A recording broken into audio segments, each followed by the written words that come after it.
An immigrant and an American-born child of an immigrant have two different experiences in the United States. I discuss this and more on today's episode.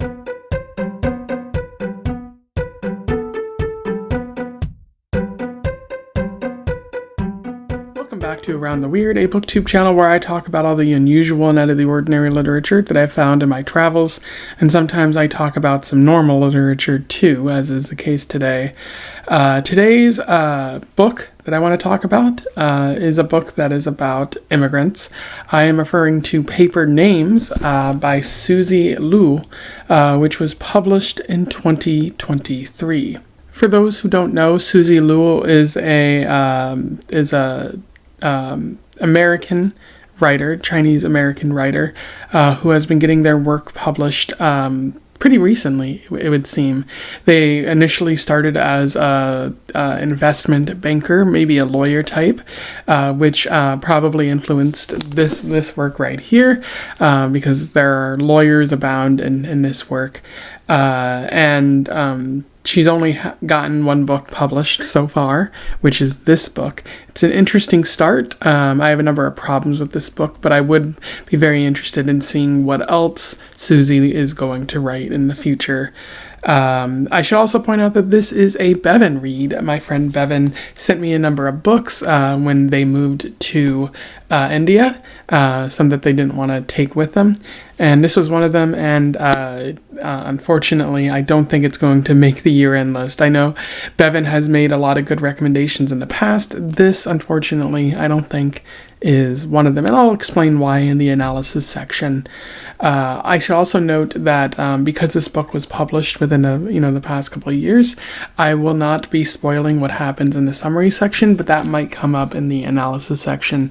So if you want to read this, go out and pursue it, and then come back and watch this video afterwards so that we might have a discussion. And without further ado, let's talk about Paper Names.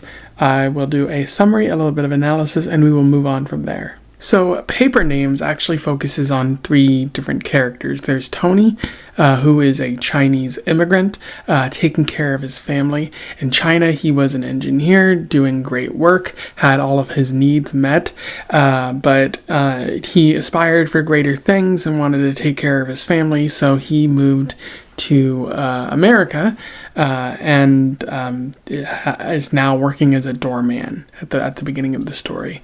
It also focuses on Tammy, his American-born daughter, who rebels against the system, and also her father. And it also focuses on Oliver, who is a friend of Tony and Tammy's, and develops an interest in Tammy, and has a troubled past as he works as a lawyer. So kind of an interesting shift in perspective amongst those three.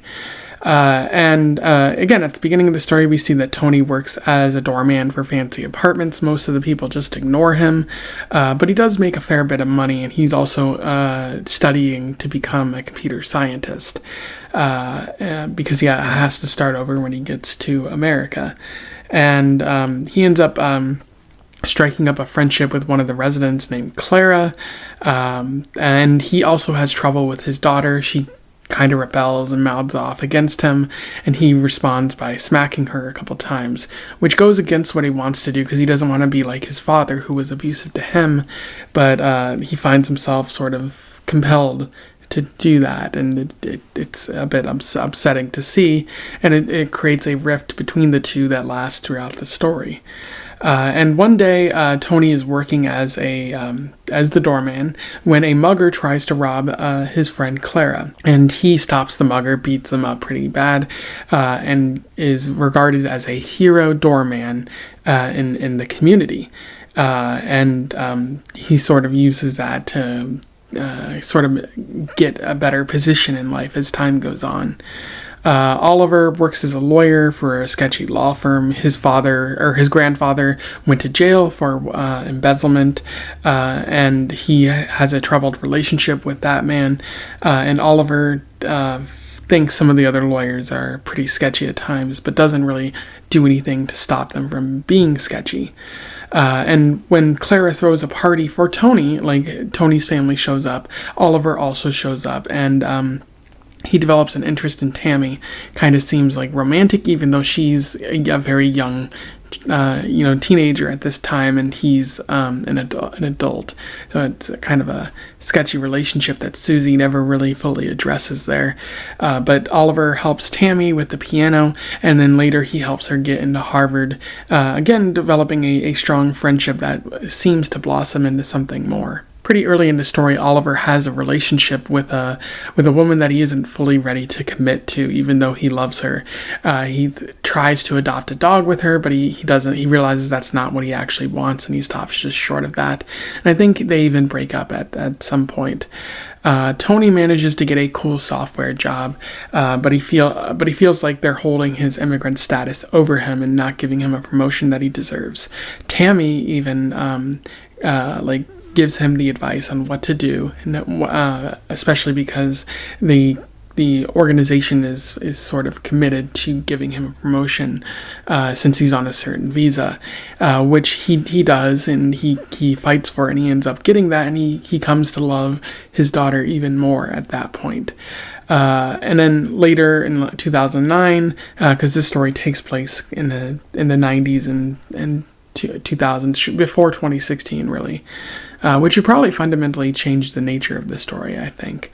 But he has a heart attack in 2009. Tony does. Tammy is by his side with his wife, and they really fight for him. And Tammy also kind of realizes how unjust the system is towards him, and how Tony is essentially fighting for acceptance in a country that probably won't ever really accept him. As time goes on, Tammy and Oliver's friendship continues to grow.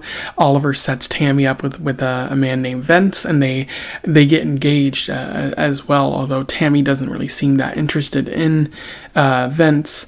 And then while she's planning her wedding, she gets into a fight with her dad, who he feels like she believes that she's better than him because of certain advantages that she's received in the world. But what happens after this fight, and how does the rest of the story progress, I will let you find that out, but once again I will be touching upon some of these things in the analysis section. In terms of analysis, there is a fair bit to talk about.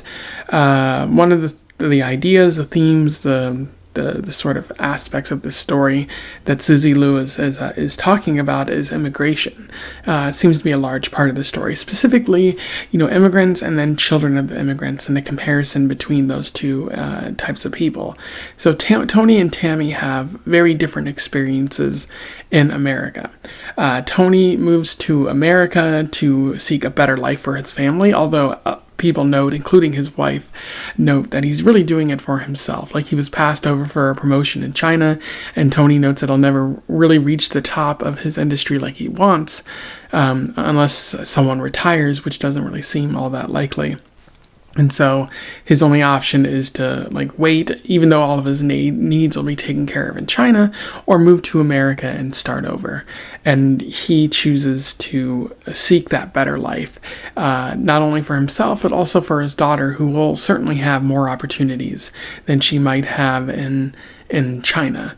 And so we see Tony really fighting for that and dealing with all the sort of suffering and racism and unfortunateness that exist in the immigrant experience, being passed over for promotion or seeming less than because you don't fully speak English.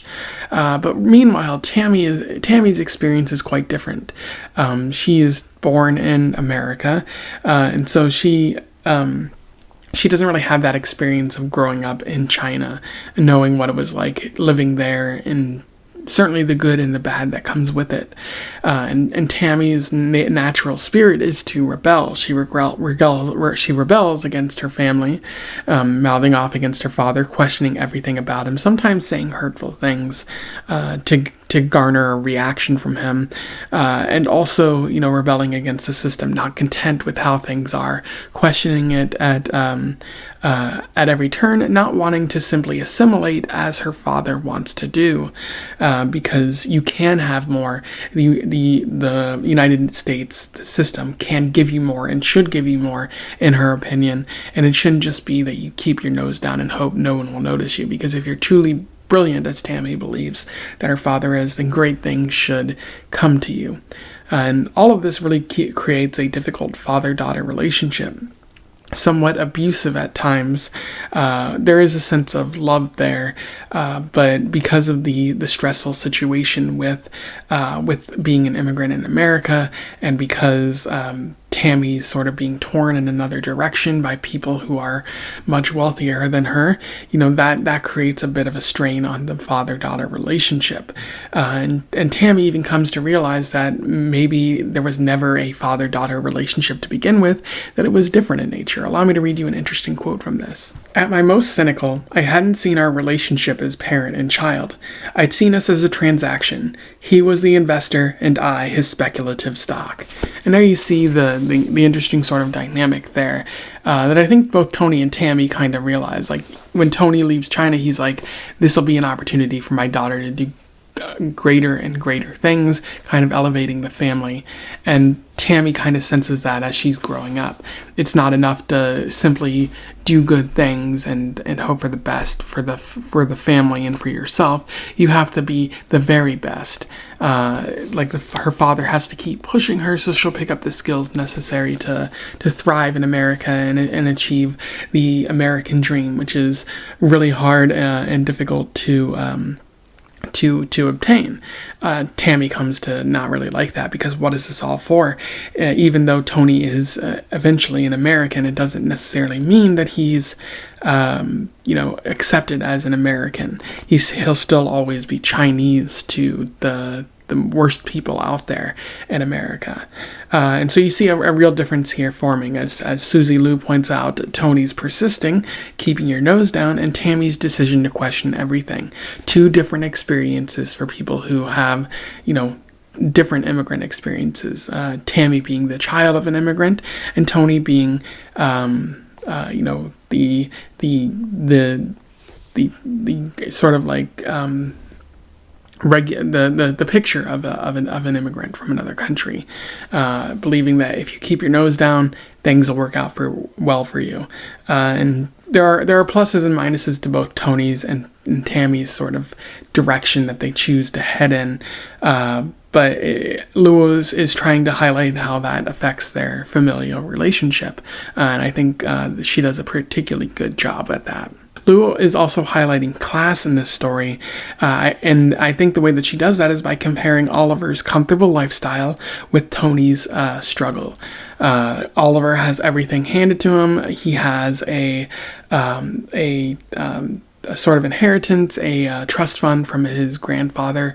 Even though they struggled a little bit because his grandfather embezzled, they still got a trust that allowed him to live comfortably in a fancy house, go to law school, and really get everything that he wanted. Whereas Tony has to persist. He has to fight for every little thing, every inch, every yard, and sometimes he doesn't get what he wants. And it produces a lot of stress for him, a lot of trouble. Essentially being born with that silver spoon versus fighting for recognition. Two different experiences in the world.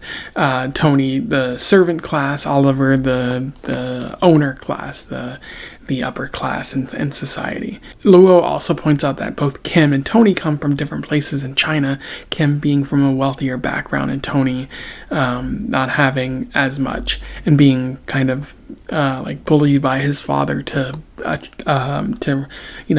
ascribe for greater things, to seek out better things from the world. I do think that Susie Luo could have done a better job of sort of highlighting Kim and Tony's class differences and how that comes to play in America, because it's really just mentioned and then never really brought up again. I thought there would be more done with that part of the story, but maybe that's not Luo's necessarily ultimate focus of the story. But why bringing it up if it's not going to play some role or something like that? But what's also interesting is that Tammy is elevated with the help of Oliver.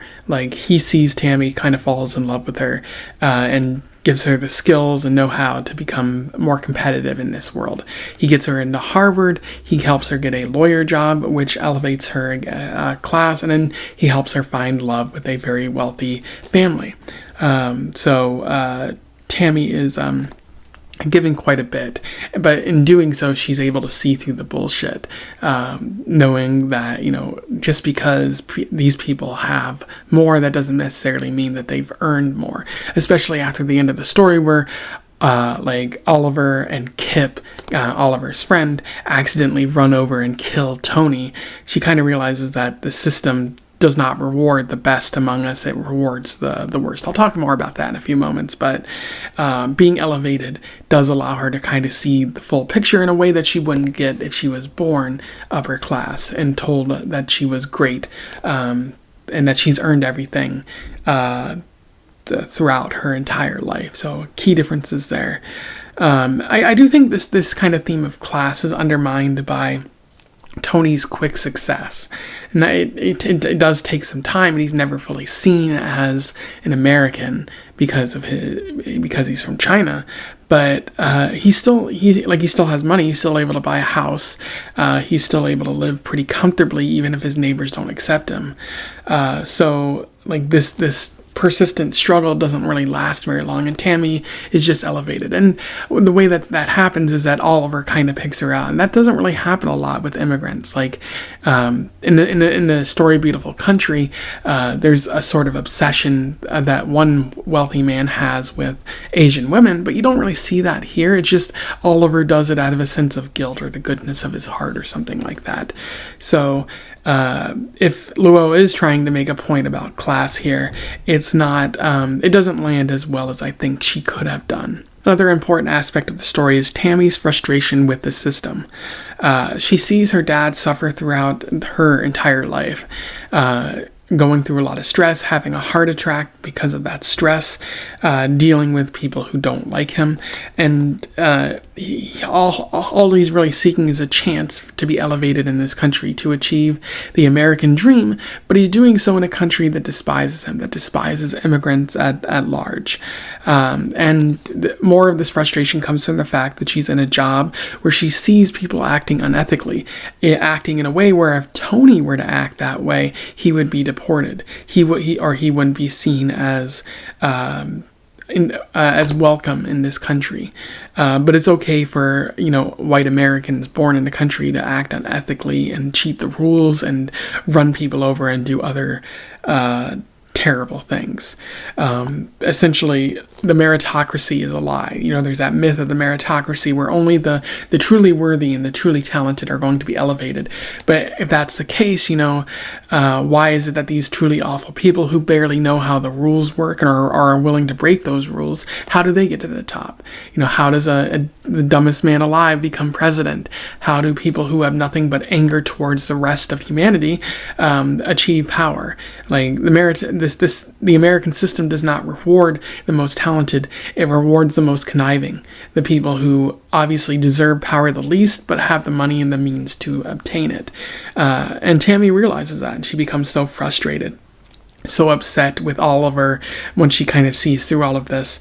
And I think it's partially why she breaks off her engagement. It's because, the American dream, what you were told is to marry into this rich upper class. And once Tammy gets everything she wants, or everything that she believes Tony wanted for her, it doesn't make her feel any better. It certainly doesn't elevate her in any meaningful way, because there's always that belief that behind her, the belief that she's still Chinese even though she was born in America, that she is still an immigrant first and an American second, which is unfortunate. And I do think that Luo having Tammy return to Dalian, or visit Dali in China for the first time, is an admission of how maybe you're not better off in America. That if you have all your needs taken care of in China, and the only thing you're really pursuing is more financial opportunity in America, then maybe it's probably best if you don't immigrate. Maybe it's probably more important to maybe fix how things are in China, in terms of social upwards mobility and whatnot, than to seek things out in America where you're never going to be seen on an equal level with everybody else. Sure, there are more opportunities, but more opportunities does not always mean more happiness and,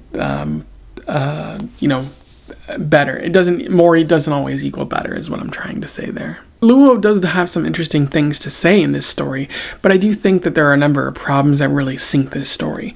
I do think the last third of the book kind of sucks. It's not very good. The last third of the book, essentially, after Tony has a heart attack, the story just goes downhill, where it's like Tammy is unhappy with her relationship, and like Oliver is dealing with the conflict of his grandfather being in jail for embezzlement, and like Kip accidentally runs Tony over, and Oliver goes to jail, and Tammy deals with all this, and it feels rather rushed, and it feels like Susie didn't really have an ending envisioned for this story. She just threw something at the wall and saw what stuck, even if it doesn't necessarily make any sense, because it never really seems like that's where the story is heading.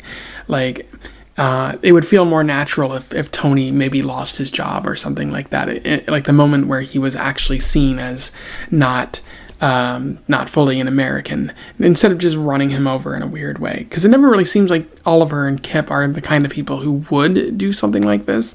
It feels very out of character and like out of left field for these sorts of things to happen. Although I will also say that the characters kind of feel undeveloped as well. Tony is a bit interesting, but his character could have been fleshed out more, as could Tony's wife, Kim, who I haven't really been talking about much in this video. It just feels like she's kind of like a background thing, even though she's the mother of Tammy. Tammy feels a bit fleshed out, but the other characters, they feel more like a bit two-dimensional. I feel like more work could have been done to revise them and make them fit into this story a bit better. And there's really no heart in this story because of that. I kept wondering, like, what's the reason for me to care? This book says a lot of the right kind of things, but it doesn't have a heart. It doesn't have a good plot, a good story to back it all up. And I kept thinking of the story Beautiful Country as I was reading this. Beautiful Country by Shen Julie Wang, which is amazing. It was another Bevan recommendation. And it has a very powerful story about a woman coming to realize that, immigrating to the United States wasn't worth it, and it kind of disintegrated her entire family in the process. This system ate her family alive, like this story is kind of trying to say the same thing, but it doesn't have a heart to it. It doesn't have a reason to really latch on and care about this thing. So you can say all those things that Beautiful Country said and kind of ape the story in a way, like not exactly imitating it, but borrowing upon the same themes and whatnot. And that's not to say Susie is borrowing upon the same themes and copying off of it, but saying a lot of what other immigrant stories have said in the past, but without the same level of heart, without the same reason to care, the same oomph, I would say. I guess like this is similar to Beautiful Country, but imagine if Beautiful Country just didn't have that heart that it needed to really jump off the pages and get you invested in the story. Anyway, those are my thoughts on Paper Names by Susie Luo, which I thought was an interesting story, but it's just really weak ultimately. Like, there's a lot of interesting ideas presented here, but they're not combined. They're not mixed together in a way that presents a compelling narrative. And the result is I don't recommend this to anyone out there. That is unfortunate. Especially because this is a Bevan recommendation book, and I'm always hoping for great things. But this just seems like a rare miss, like a rare dud that just falls flat because there doesn't seem like a coherent, strong effort to mix all these things together. I'm kind of repeating myself there, but that's a really important point to make, is that if you can say the right things, but if you don't have that narrative behind it, it just feels like a bunch of ideas that you've thrown out there in hopes that somebody might latch onto them. Which I've seen with a couple of stories before, unfortunately. But yeah, if you have any thoughts on what I've said here, let me know in the comments below. Otherwise, don't forget to like, share, and subscribe so that more people can find out about this book or this author if they don't know. Otherwise, don't forget to join the Discord if you want to have further conversations about books, movies, TV, that sort of thing. There's a link to it in the description.